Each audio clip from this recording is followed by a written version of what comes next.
Hi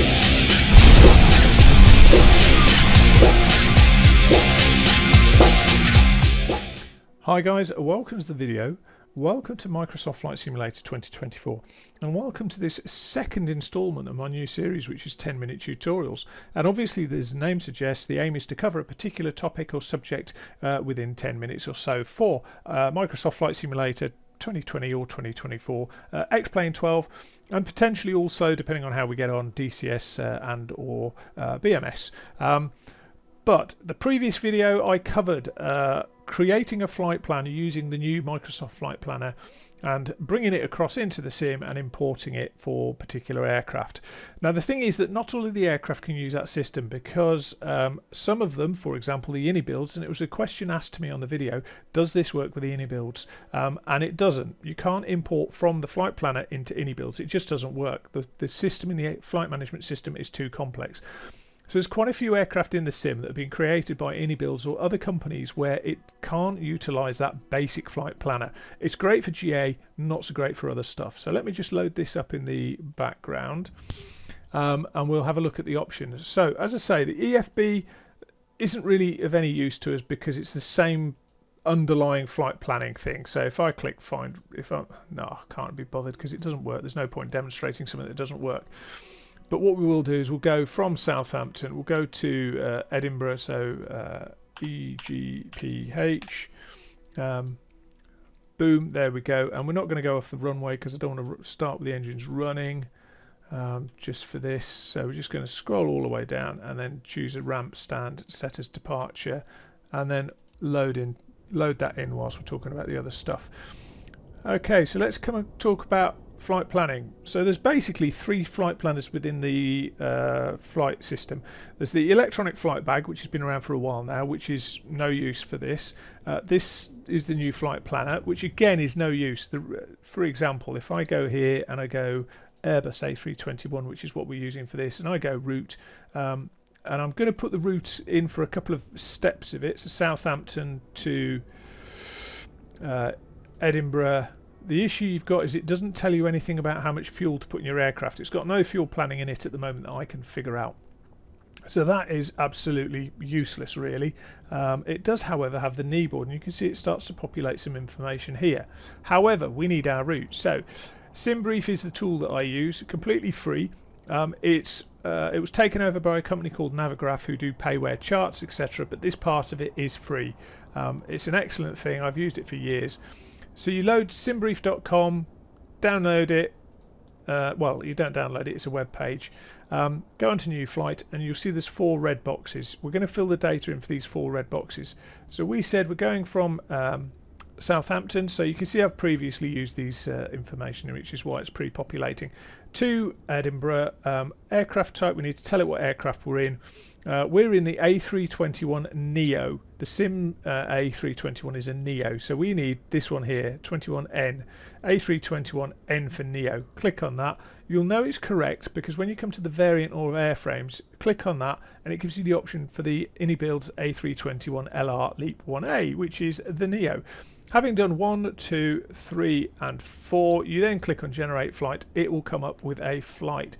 Now hopefully it's not going to come up with one that's too heavy for Southampton because it did the other day. What's it come up with as our weight? Estimated takeoff weight, that's going to be too heavy, I guess. So let's do it again. Edit flight and generate flight, see what it comes up with this time. It's pretty random, so,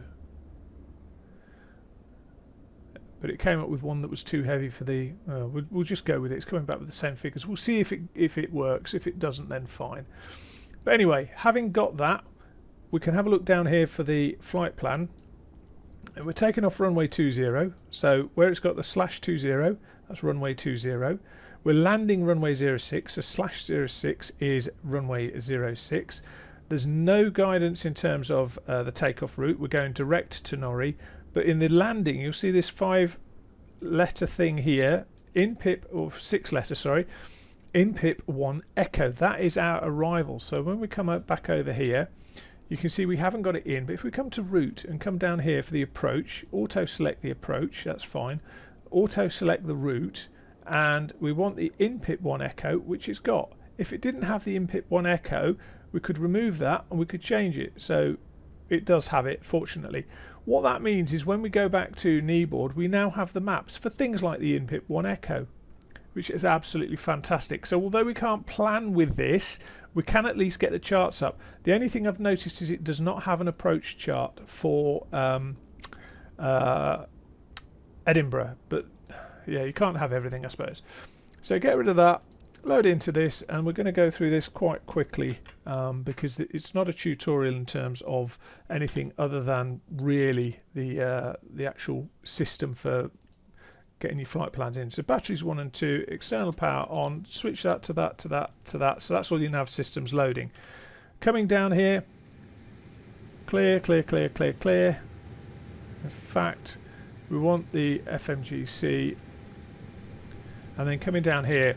So this is a flight management system tablet. So this tablet is more advanced than what's in the tablet default with the sim. This is why you can't use that information. This needs more information. However, we've got our sim brief set up, so we can come up here on the top right, we can click sim brief and it will load in the information, which is great. We can check it's got the operational flight plan. We're not worried about that. We're not going to change any ground details because we're not taking off at the moment.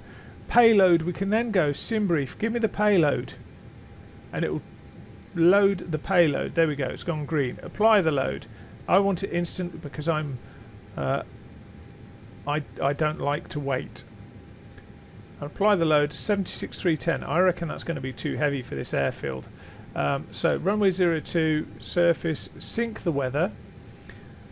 Then what did we say it was? 76.3. 76.3. Calculate. And there we go, we've got our figures. So at this point, I'm now going to go back to the flight management system. It's loaded its page up. All we're going to do is go to initialization. It's got the init request here. Press that button. It's got init request. It's now loaded the information for that. The route is uploaded. If I check it, I can go to flight plan and we can see our flight plan. A quick note whilst we're here, anytime you are away from the start of the flight plan, anytime you do that, if you click flight plan, it automatically takes you to the top. The white line is at the bottom, is always going to be there. It doesn't matter what I do with this. So if I scroll this, you'll see it's there. That's the destination. Any point you want the destination, just click on the line select key. We can now just quickly put in our arrival, which was an ILS at 06 via the input 1 echo. Insert that, and you can see we've got all of our route in. Happy days. Right. At this point, I'm just going to go back to the init, and I'm going to skip one page to the right. Now you can see it's got the little arrows up here. Skip one page to the right. 0 fuel weight, 0 fuel weight C of G, and that's a couple of bits of information we need off here. So the 0 fuel weight and 0 fuel weight C of G. So the 0 fuel weight is down here, ZFW, which is 70.8. And the C of G down here, 0 fuel weight C of G, is 30.2. 70.8 and 30.2. 70.8 slash 30.2. 0 fuel weight C, 0 fuel weight and 0 fuel weight C of G. Pop them in there. It will then say fuel planning. Click the fuel planning. It comes up with all the various things that it needs to worry about. And then confirm the block fuel. Fine. So that's all done. What we can do at this point, we can now go to perf. In fact, what we need to do before that is we come over here, zip all the way down here, come to takeoff. We've got all the takeoff stuff here. Send to FMGS, Flight Management Guidance System. Come back here, and you can see now we've got these cyan numbers here. Confirm takeoff data uplink, and that's pretty much it. That's getting the data from the flight management planning. So we've taken the data from here, we've used it to get these charts as well, and then from there we've stuck it in here and then stuck it in here, and that's it. That's pretty much all you need to know. So I hope you enjoyed the video, guys. If you found it useful, please don't forget to tick like, share, subscribe, and I'll see you in the next one. Take care.